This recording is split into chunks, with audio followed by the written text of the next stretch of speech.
Now we got a little 15-minute walk up to the smaller waterfall.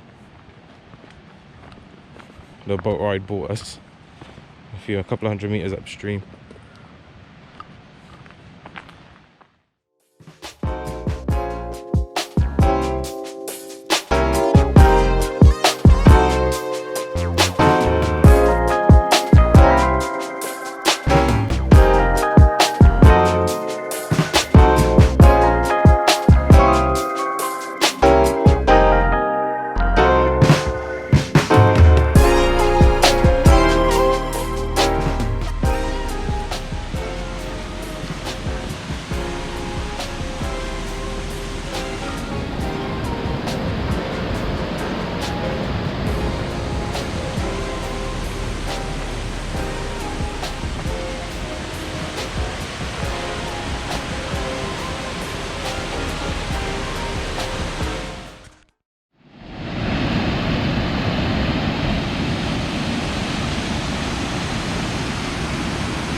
read about this or hear this? That you used to go up on Mulholland Drive and park every night and visualize seeing yourself as...